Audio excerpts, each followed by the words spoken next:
fighting Trump's ascension to the presidency have touted Clinton's popular vote tally since November 8th, even though the Electoral College on Monday affirmed Republican Trump's election victory. Well, anyway, they say Democrats seized on the fresh tally from the Cook Political Report showing that Hillary Clinton topped Donald Trump by nearly 2.9 million votes, an historic margin for an Electoral College loser. Now, let me say, first of all, what most of the press is not telling you is that those 2.9 million votes that Hillary Clinton beat Donald Trump by, 100% of that 2.9 million came from California. Did you know that? 100%. Actually, more than 100%. Because in the other 49 states, Donald Trump beat Hillary Clinton by 1.4 million votes. Did you know that? So if you don't count California, Donald Trump won the popular vote by 1.4 million votes. But if you count California, which is overwhelmingly left-wing, California is just filled top to bottom with a bunch of liberals and Republicans. The Republicans that do live in California, traditionally, not many of them go and vote because they know it's a big waste of time in California. Why? Because California has a winner-take-all policy and rule when it comes to the Electoral College. There's 55 electoral votes in California. And if Hillary Clinton were to win 51% of the votes in California and Donald Trump won 49%, it doesn't matter. Hillary Clinton gets all 55 electoral votes and Donald Trump gets 0.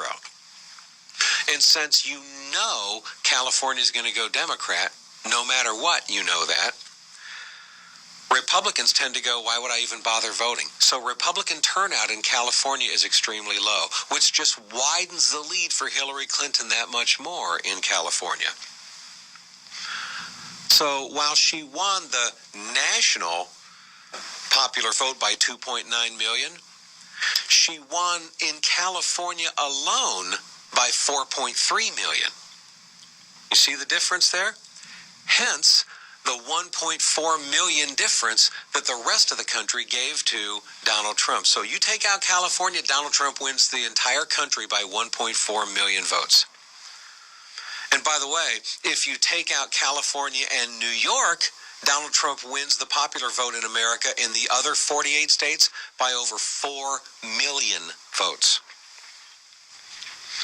As I told you yesterday on the show, everybody, this is the reason why our founding fathers, in their genius, in their wisdom, set up the Electoral College the way that they did, to make sure that you didn't have just one or two states that were huge population centers end up controlling elections and picking presidents for year after year and ignoring the rest of the country. If the election were carried out in a popular vote, if that's the way it were done, if there were no such thing as Electoral College and our founding fathers never came up with that, the rest of the states in the country would be ignored, folks.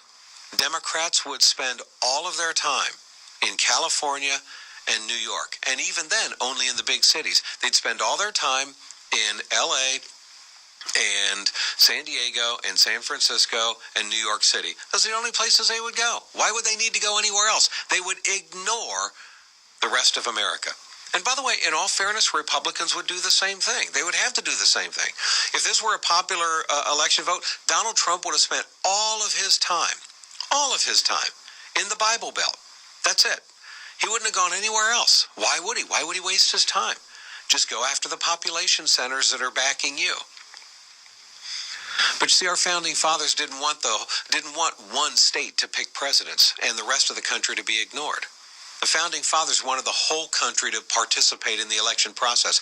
And the founding fathers wanted presidential candidates to be forced to visit all the states in the country. That's the reason the Electoral College is set up. It's a genius way of doing things.